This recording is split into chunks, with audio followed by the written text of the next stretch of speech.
What's up guys, today I'm going to react to ElectroBoom Epic Fails compilation. Let's react to it. Increase the power.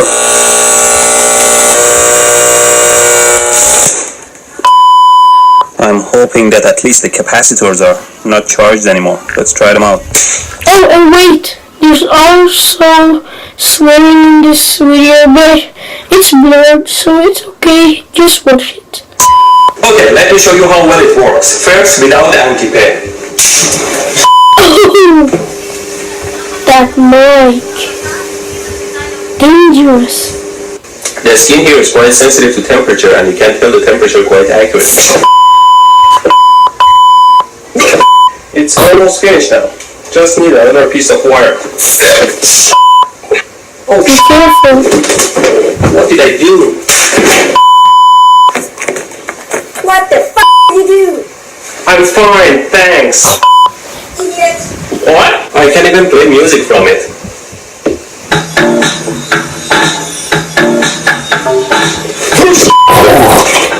And you can see a negative sign beside it. That means that that side needs to be connected to ground or negative. The battery exploded! Broken ball. Just make sure you don't cut your fingers and take the screw part out. My finger. Good thing the breaker opened. Now it's time to put the new bulb in. Just screw it nice and tight and it will turn on. Stop turning on. I broke the ball. Well, the lamp is already out, so always use a tool to get the screw part out. Damn it! Unplug!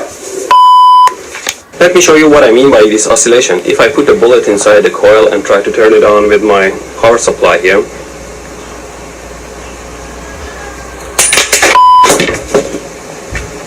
well, it's always safer not to work with live loose wire, so instead I'm using these alligator clips here.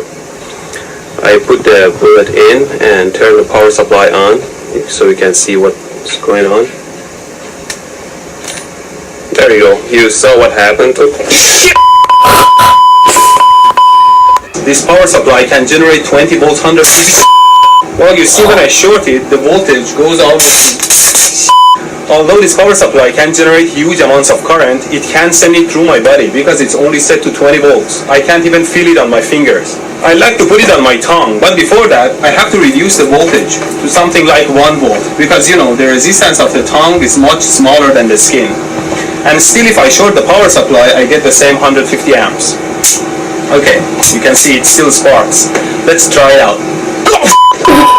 What the f***? I thought I set it to 1 volt. Here's the power supply at 4 volts, and I'm going to connect this thin wire to it. And you can see how the wire melts and burns under. Makes you want to join the dark side. Get it? It's a line from Star Trek. Okay, now let's.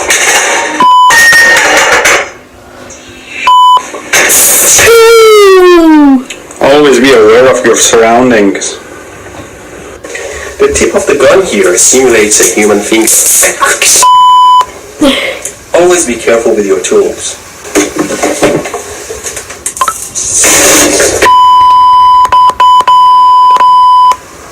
Because now the board is charged to the same level as the gun and it doesn't jump anymore.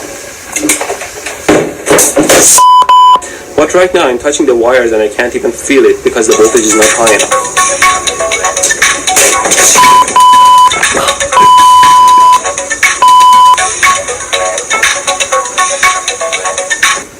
Who's this? No, not Steve. Wrong number. It's a belt that you tie around your belly with a tiny device that senses your motion. As long as you move, you're okay. But if you stop for any reason, it'll zap you like a mother. You will move no matter what, or else you will feel the pain.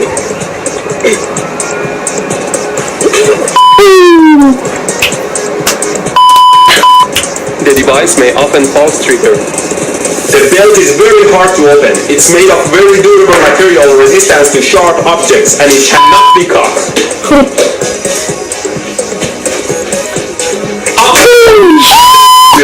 until the batteries die or you die. Just kidding, we have never had failed batteries. The device is very simple. It runs on 2 AA or AAA batteries and has 2 electrodes on the bottom and turns on with a switch. Now if you don't move, it says unless I do it with my finger. With the solution, with the flip of the switch, you're ready to.